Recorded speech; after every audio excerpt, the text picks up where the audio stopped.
Are we witnessing a serious shift in Middle East diplomacy or just political theater here? And joining us now to break it all down is Miri, Senior Fellow at the International Institute for Counterterrorism at Reichman University. All right, Miri, how real is this push to expand the Abraham Accords? Is Syria, of all countries, actually in play?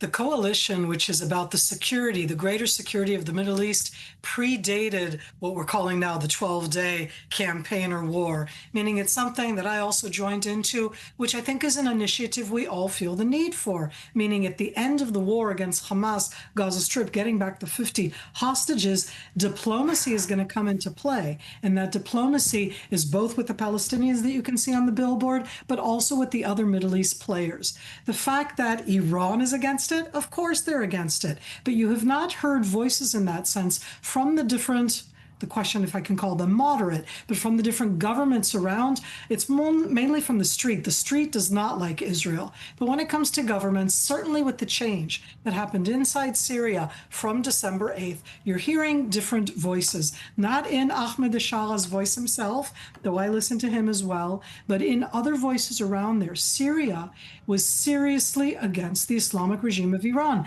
This new regime is like 180 degrees different from Bashar al-Assad. It's not letting the Islamic regime resupply Hezbollah. That's totally impacted Hezbollah in Lebanon. So yes, that's a new idea, a new coalition, and it's really to broaden what's already there. But to be clear, the Palestinians are in the room. You cannot really go forward without that, though everybody would like to do it that way, I'm sure, on the Israeli side. But that is definitely what needs to be done to go forward. You say that, but obviously we did see the Abraham Accords begin without the Palestinians in play, right? So the question is whether or not Israel's military success against Iran truly is diplomatic momentum here. Is this a credible strategy? Or do you think it's just an oversimplification of the reality on the ground? So, Natasha, that's always that question where we look at our own military might, look at what we've done. But I want to say, sadly, we've never known how to take that military might and turn it into something else. The Abraham Accords did not come out of military might in that sense when they came out in 2020. It came out of something else that was happening in the Middle East. The Palestinians were on the sidelines then, and they very much opposed it. But right now, when we're looking at what's happening, the Islamic regime, all of the rhetoric that you were talking about before, with Ariel, talking about the nukes, talking about what's there, that's Islamic regime rhetoric. I don't believe them the way everybody else believes them. It doesn't mean I automatically believe what we said, but we in Israel, with our military might, have changed the credibility of the Islamic regime, that credibility of how they can back their proxies. That changes all of the elements inside the Middle East, and a coalition that's based on security, not on peace happily ever after, but on these joint challenges that we have together, on growing economically. These are real bases that can be changed right now. And yes, Syria is different than it was 7 months ago, but also Iran, the Islamic regime, and Hezbollah, and for that matter, the Houthis, are diminished. It makes a difference. Right. I mean, I was thinking of Lebanon more specifically as well here, and, you know, what kind of future we could see between Israel and Lebanon now that Hezbollah's power has truly been diminished. I mean, we saw that Hezbollah said, we're not going to be getting into this fight with the Islamic Republic of Iran because it understood that, you know, it would be a losing game for the terror group in Lebanon. So in your opinion, what country do you think could come next in terms of making peace with the state of Israel? I think when we're looking at this, it's a kind of game between Lebanon, Syria. Syria has a completely new and different relationship with the country called Lebanon than it did when it was for the 54 years under the Assad family.